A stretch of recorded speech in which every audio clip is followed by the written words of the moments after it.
You spray cleaner and wipe counters in seconds.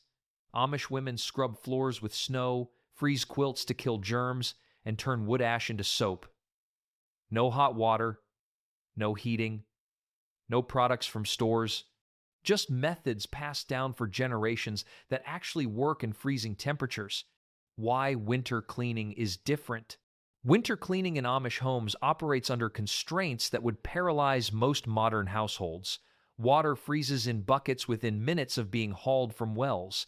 Cleaning solutions solidify in unheated rooms. Floors stay perpetually cold, making traditional mopping impractical.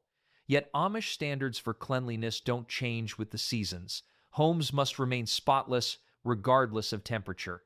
The religious conviction that cleanliness reflects godliness means winter poses challenges to overcome, not excuses for lower standards. Families adapt their methods to work with winter conditions rather than against them. Limited daylight hours compress cleaning schedules into shorter windows.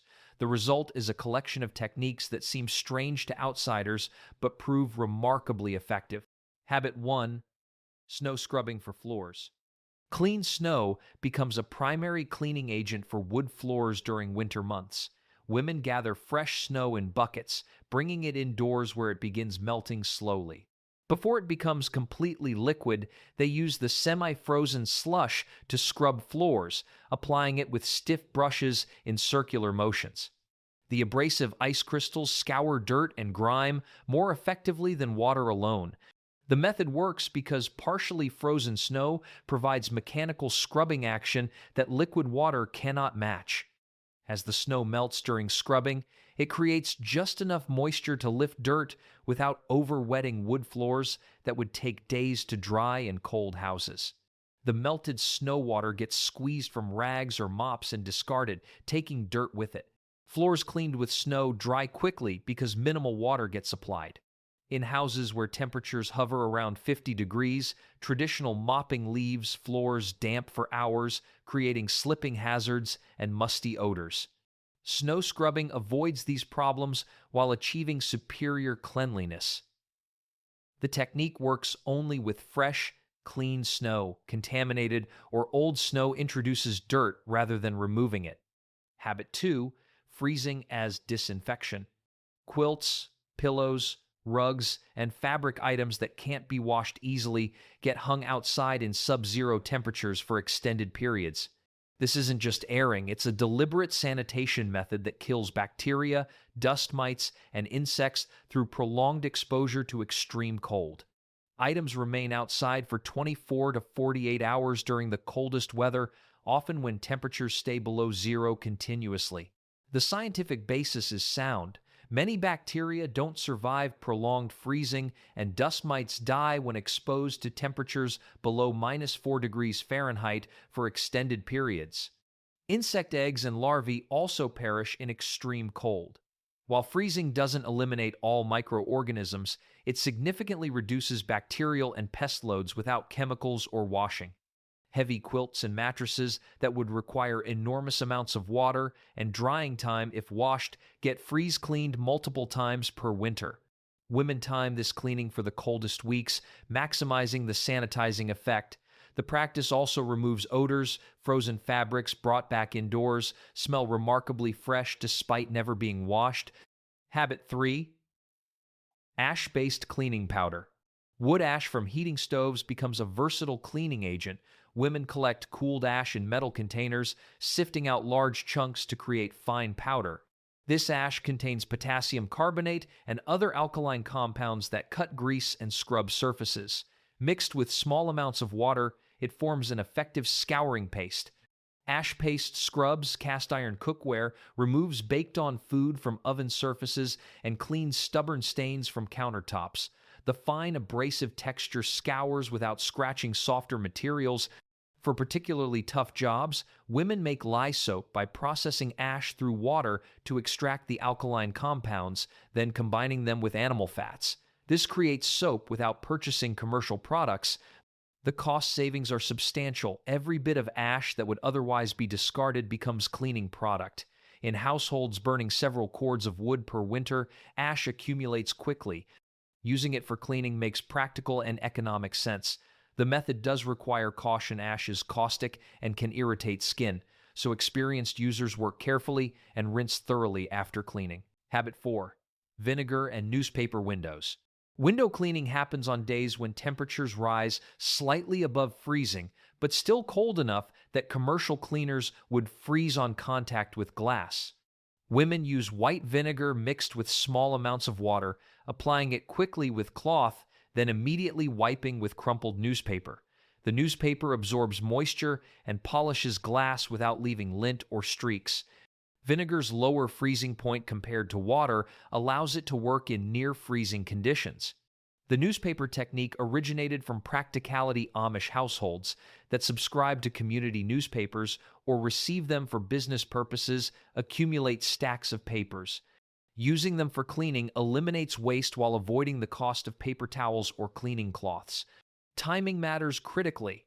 Windows get cleaned from inside when outside temperatures make exterior cleaning impractical.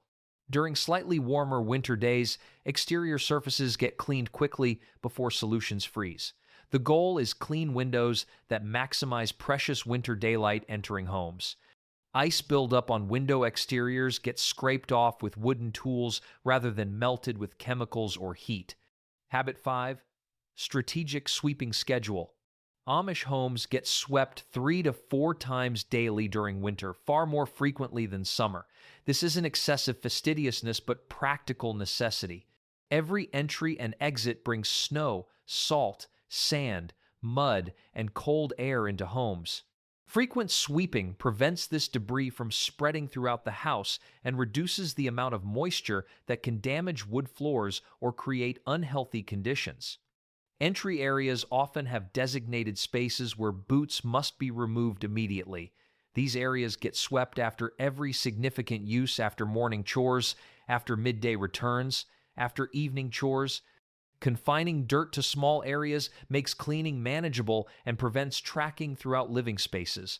Women keep brooms near every door, making quick sweeping automatic rather than requiring special effort.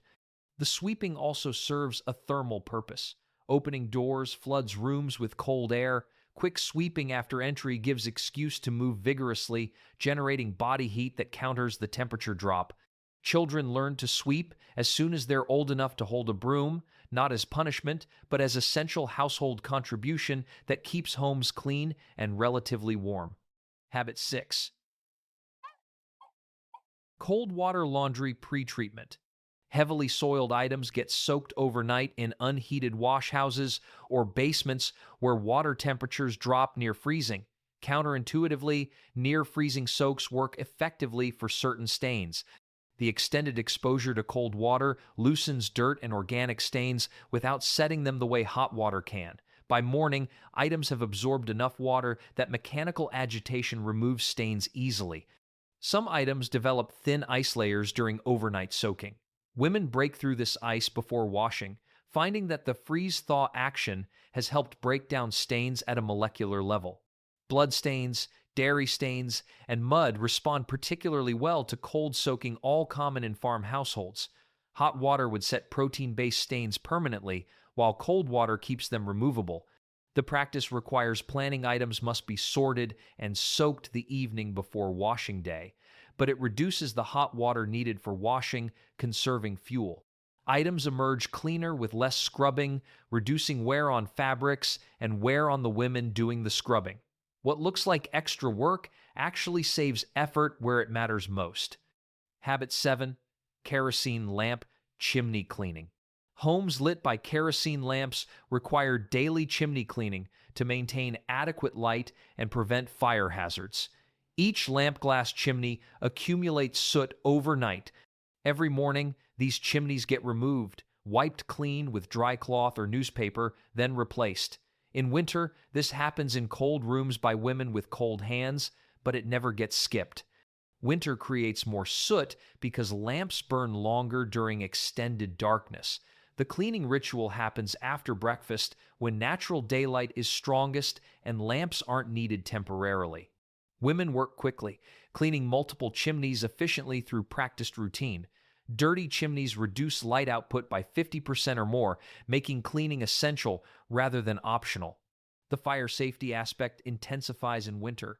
Houses filled with dry winter air and wood-heated spaces are tinderboxes. Lamp chimneys cleaned regularly burn more efficiently and safely. Carbon monoxide buildup from inefficient burning poses genuine danger in tightly closed winter homes. The daily cleaning ritual prevents these risks while maintaining adequate illumination during long winter evenings. Habit 8. Outdoor rug, beating in snow. Rugs get taken outside monthly during winter and beaten against snowbanks. This combines mechanical cleaning with the sanitizing properties of extreme cold. Women drape rugs over porch railings or clotheslines, then beat them vigorously with special carpet beaters, wire implements shaped like large tennis rackets. Dust, dirt, and debris fall onto snow rather than back into houses. The deep cold during beating kills dust mites, living in rug fibers, microscopic creatures that thrive in warm indoor environments but perish in extended cold exposure. After thorough beating, rugs hang outside for several hours, allowing prolonged cold exposure to complete the sanitization. When brought back inside, they smell fresh and show noticeably brighter colors with dirt removed. The physical labor is substantial. Large rugs are heavy, and beating them requires significant arm strength and endurance. Older daughters and mothers often work together, taking turns with the beater. The work generates body heat that counters the outdoor cold, making it tolerable despite freezing temperatures. Rugs that would cost money to have professionally cleaned get deep cleaned at home using only effort and winter weather. Habit 9. Lard-based furniture polish. Rendered animal fat lard or tallow gets mixed with small amounts of beeswax to create furniture polish. This mixture protects wood furniture from the extremely dry air of winter-heated homes. Amish women apply it sparingly with soft cloths, rubbing it into wood surfaces until absorbed. The fat penetrates wood grain, preventing cracking and splitting from low humidity. Modern commercial polishes would work similarly, but lard-based polish costs nothing in households that butcher their own animals. The fat that would otherwise have limited use becomes furniture protection. The mixture works well in cold rooms, unlike some commercial products that become difficult to apply in low temperatures. Lard-based polish spreads easily even when the furniture itself is cold. Application requires care in timing.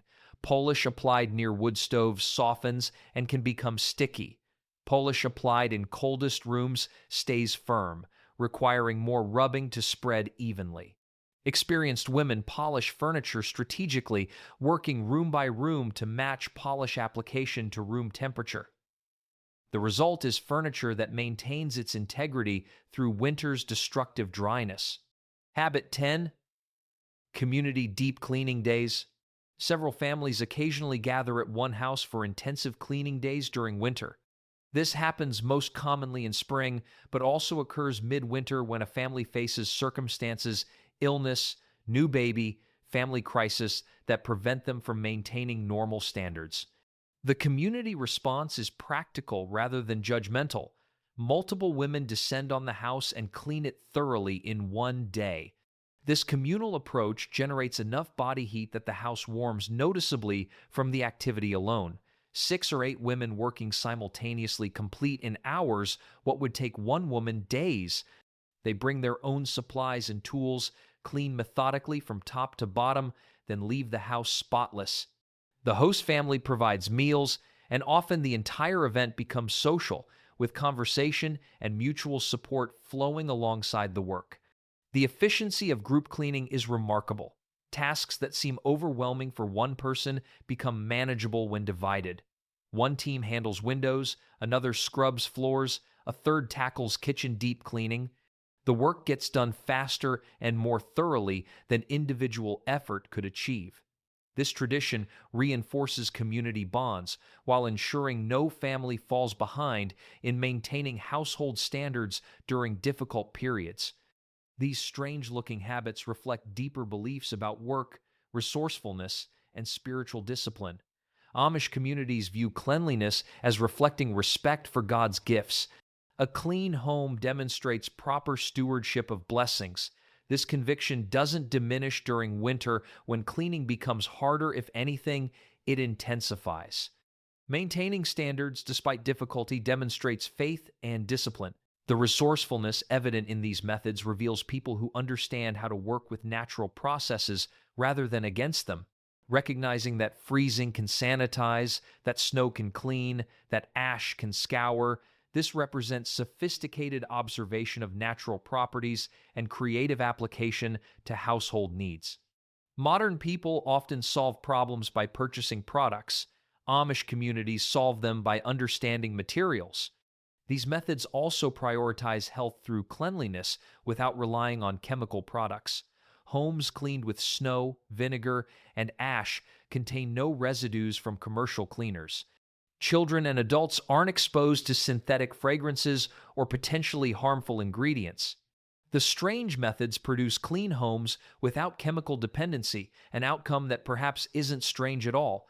Amish winter cleaning habits look bizarre to modern observers accustomed to heated homes, running water, and store-bought products. Scrubbing floors with snow seems primitive. Freezing quilts for sanitation seems ineffective. Making cleaning products from ash seems desperate. Yet, these methods work remarkably well precisely because they're adapted to conditions modern cleaning products don't accommodate.